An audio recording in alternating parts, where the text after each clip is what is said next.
One sec.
Which is to say another story completely, assuming any of what follows can rightly even be considered a ghost story, rather than delve into the devices and biases and oddly canted idiom of the five persons. One of whom in the early years slept with another and now endlessly wonders about the lakes of fall. Where someone else once wandered.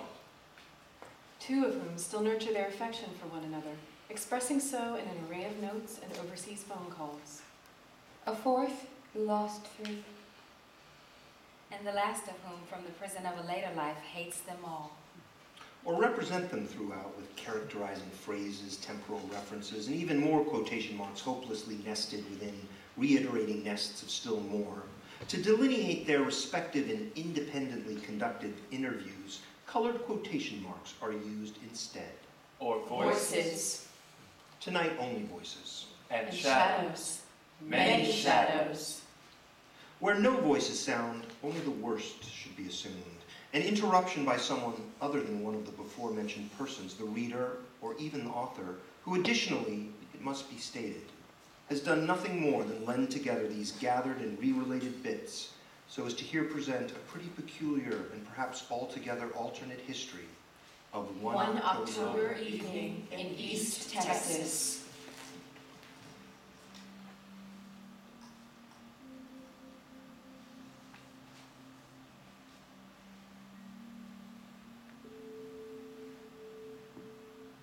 No matter how you cut it, No matter. Chintana, Dad didn't accept. only at the last moment, for reasons vague, If vaguely professional. did she force from herself a reply, in the affirmative, obviously, to Accept the tape. Yes, accept. the invitation. Mose Down's invitation. Fact is, what Chintana had discovered since the divorce was that most everything required force. Opening her eyes, her hands even opening her medicine cabinet. Force. Force open the can of bitter tea leaves.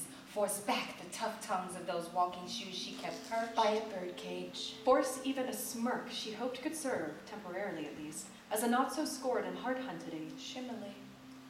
Especially when in the acknowledgement of something she recognized as social duty, she was forced to acknowledge Yet again. To yet another intrusive customer, her husband provides a surprising departure.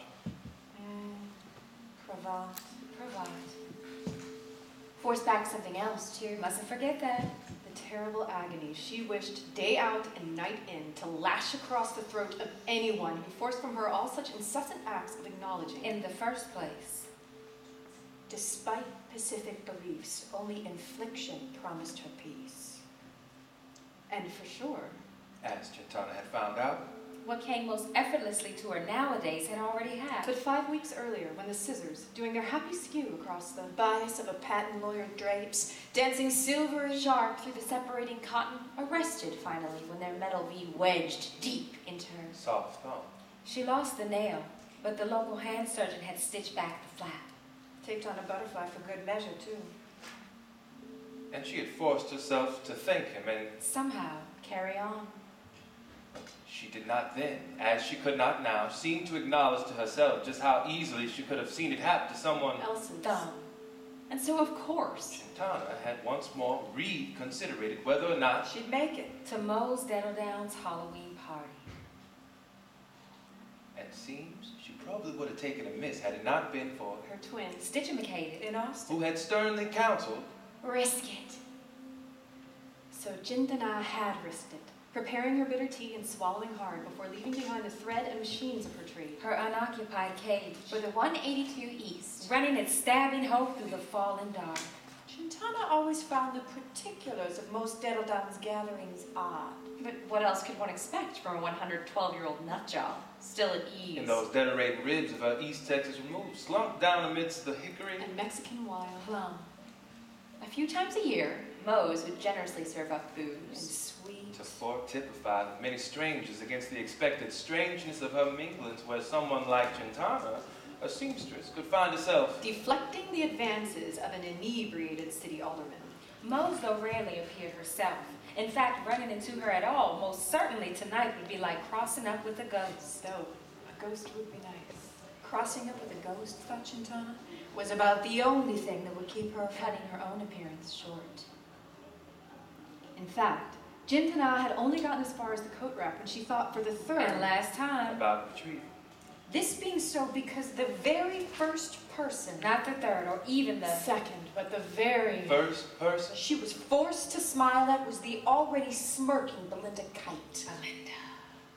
Right there in Mose Dettledown's foyer atrium, Belinda Kite. eyeing Jintana's entrance with shearing scrutiny. More red-eyed than a coyote sniffing a salt block in drought. Bangle rattle arm, twisting rattler, mean and to her side. Gums receding around the dead shine of her teeth like. Well now, if it isn't Miss Lost and Let Down. Belinda Kite might have sniffed. Or, more benignly, Delivers in the back. Or just a lucky carnal cluckety-click. And maybe something like so did actually tickle her teeth-tickling lips. But it never got no further. Not that night. And what a cold, cold night it had already become. Because The sharpest tongue in East Texas knew better. One word, even the slightest indication of intimacy, could very well have brought about her own extinction. and The two women actually A touched. path, perhaps? oh no. something slight in passing. Oh, The results would have been cataclysmic, even worse. unimaginable. And so right there on the spot, Those pocked eyes. Flitting her nervously around like a murderer. Of Crows told Chintana. Belinda Kite knew exactly what she had become. Here then was another consequence of Belinda Kite's stolen times would provide. Belinda Kite, who could routinely make anyone cry from Fort Worth to Nacogdoches. who most certainly would make some poor wretch cry tonight. Saw right then. Right there. Right square in the middle of Mose Dettledown's foyer atrium, something she could not challenge. Or even reach for. And so practically ran. Scurrying backwards, pocketed eyes flying off to a side. Until all of it was sidewind and gone for the stammer of guests in the back. Chintana shook and sighed and reconsidered her twin's counsel. Maybe some things aren't worth the risk. And then along came the little ones. And that sure put a change in her. After all, what did they know about risk. Or care, for that matter. They were too young. Their play, The privacy of that practical mayhem and racket? Protected them, zigzagging this way. Their way. Dash down diversion, fast across the dining room. Eastern cottontails. sweet baby bob white, down some stairs, spinning sideways, socks slipping them up On the some. smooth groove But floors. those small hands, always grabbing fast A enough. possum grip for a corner. Just in time to catch the slide and swing them into an accelerating arc towards another warped hall. And sure comes spring. The wraparound porch outside with its gape at the sweet gum Lob, lolly pine. and maple could serve their turns. Pernicious terms. But tonight, With the wind already whipping up something wrong. The dogs howling in their kennels. 5 such. orphans confined their tie-dye hues to the shadow of adult conversation and back rooms. Steeped in abandonment. Theirs was abandonment's insurrection. The coup de grace of feral play. And so they flung themselves so, Panting and rosy past the foyer door. astride their steeds, Styx Palomino buckskin. Sorrel, bay, and blackened. Chintana felt herself warm and ease. Here was enough. They were enough. And even if Chintana wasn't quite able to put her thumb on it, how strange still that just 5, Orphans. Was but the pat-pitter of their footsteps on such an instance. after such an incident, Could catch Stitch, a bit at least. The lacerations of grief 6 months continued to inflict. Their offer somehow different from everything else. So something heartfelt and clean. As if to say, So to say, Or so it seemed. there was time. there was time. Yes, there still was time. So maybe Chintana had misconstrued Mose Dettledown's invitation after all. Wallops of scotch, dear. Don't deprive yourself of the pleasures of my company or my good cheer. Maybe Mose hadn't been insinuating matching pleasure with a local stonecutter. Or silo manufacturer. Or for that matter, saber-rattling with the likes of Belinda Kite. Maybe Mose had only emphasized the pleasure of... These five. So Chintana shed her gravecoat along with the cold still slicing across the fields. Down through the fallen redbud and trumpet creeper. And, fast enough, found herself chatting with the social worker trailing the stampede. Where she learned that this year Dettledown's Halloween would end At Mindite with someone's birthday. Whose, Chintana wondered. stuffing her wool scarf into her coat sleeve. Stitch in my side if I know, shrugged the sleepy social worker. Oh, my tired feet. their handful. Oh, sweetie, if I could only get my hands on them to say. Chintana offered to find coffee, and when the social worker's eyes responded, Quick clip Bobcat, right for the yes. Chintana happily headed off, threading her way through the crowd in the ever health of 7 months.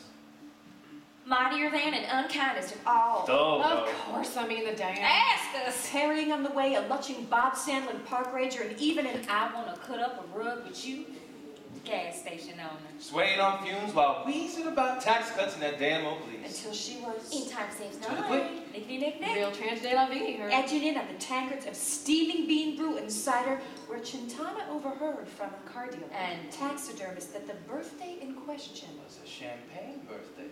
And a 50th birthday, no less. Not surprised she was carved out at midnight, one says. She insists to the second, said the other. For none other than that bitch witch Belinda Kite. Chintana all too gladly retreated. To the quieter reaches and vacancies of the ranch. Her cup to take sloshing in hand. mind made up to leave long before midnight. Finding at last the orphans drinking it on. On furniture and walls like so many mad, pileated woodpeckers. Beaver busy.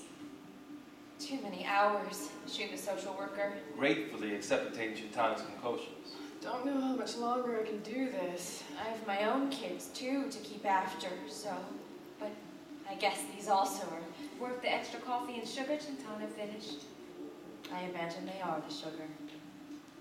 And right then, Young boy. frenzied as a storm-started wood squirrel, Blashed over. Can we stay for the party? if we did talk, you would have to sit with the adults and talk with the adults and act like an adult. No fidgets or fusses. Not one peep. And that sure made 9-year talk fidget plenty. Which hardly curtailed the 4-year-old girls. Cottontail curiosities. But what about the supplies? His aid, an idea, sit there.